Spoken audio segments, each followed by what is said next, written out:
Sapevate che ogni metro di questo muro di pietra è costato almeno la vita di un essere umano?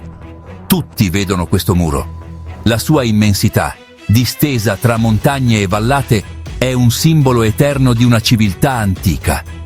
Ma nessuno sa davvero come questo gigante sia stato costruito.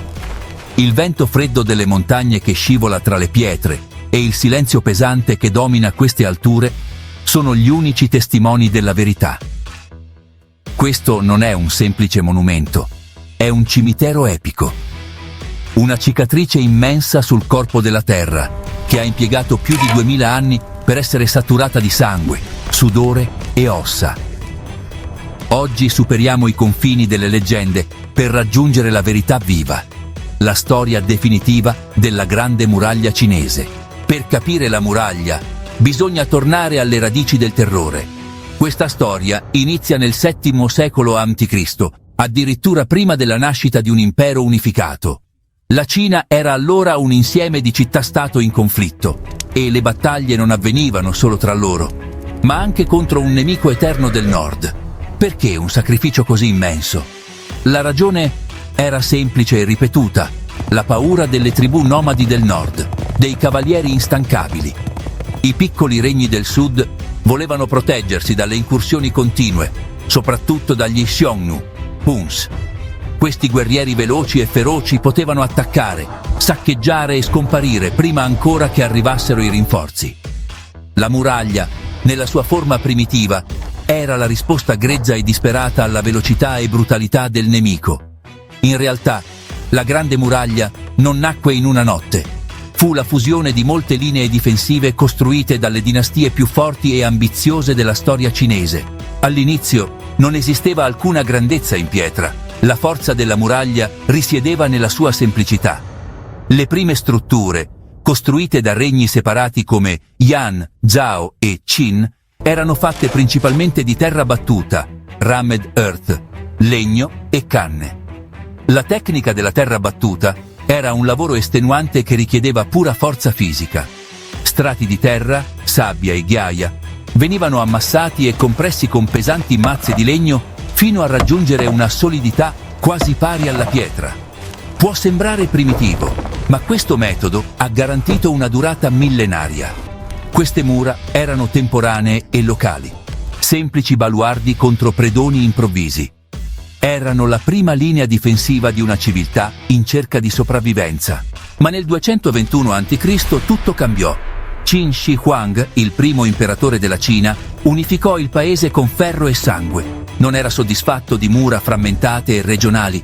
Aveva un sogno: unire tutte le sezioni sparse in una sola linea difensiva, coerente e infinita.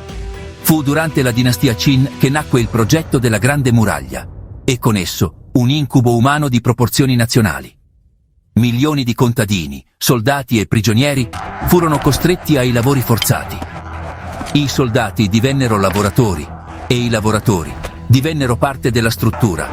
Le condizioni erano brutali: trasporto dei materiali tra montagne, poco cibo, freddo e caldo estremo, lavoro senza fine.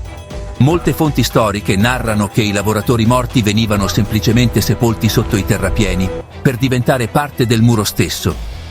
Questa muraglia non era costruita con malta, ma con sangue. In questa epoca, la muraglia non era una fortezza, era una tomba collettiva che segnava il confine dell'impero. Ora che sei arrivato fin qui in questa ricostruzione straordinaria della grande muraglia cinese, fermati un attimo. Se ti è piaciuta, lascia un like per farcelo capire. Nei commenti raccontaci quale parte della storia vorresti esplorare di più. E non dimenticare di iscriverti al canale, così non ti perderai i prossimi documentari. Dopo la caduta dei Qin, arrivarono gli Han.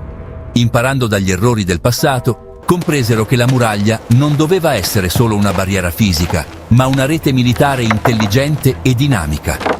In questa fase, la muraglia si estese enormemente, soprattutto verso ovest, per proteggere la via della seta, la linfa vitale dell'economia cinese, dalle incursioni settentrionali.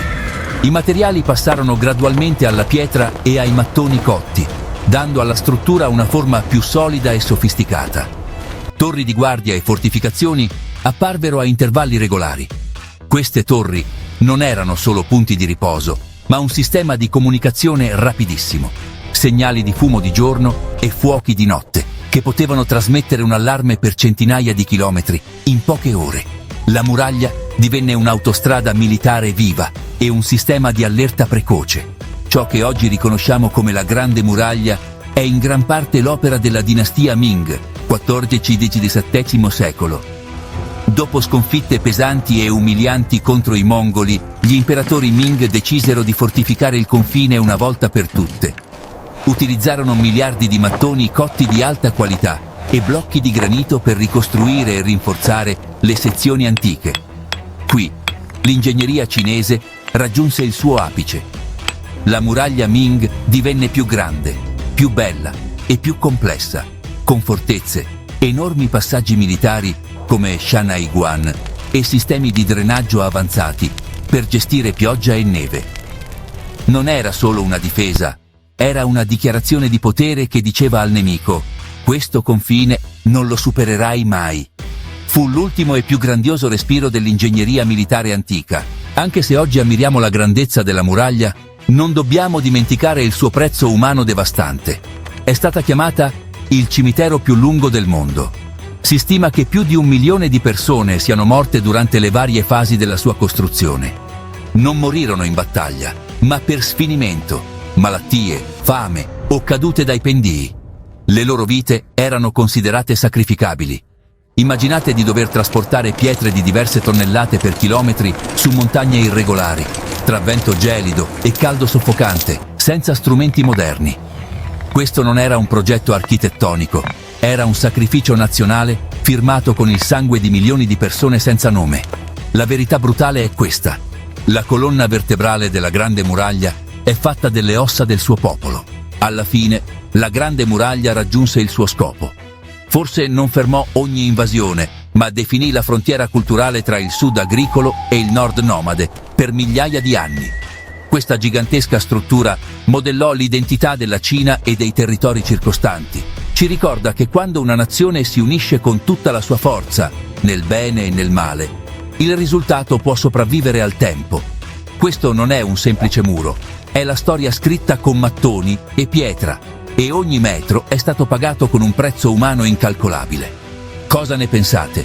Questo immenso sacrificio è stato davvero necessario? Scrivetelo nei commenti. E se questo viaggio storico vi è piaciuto, lasciate un like e iscrivetevi per scoprire altre storie nascoste del passato.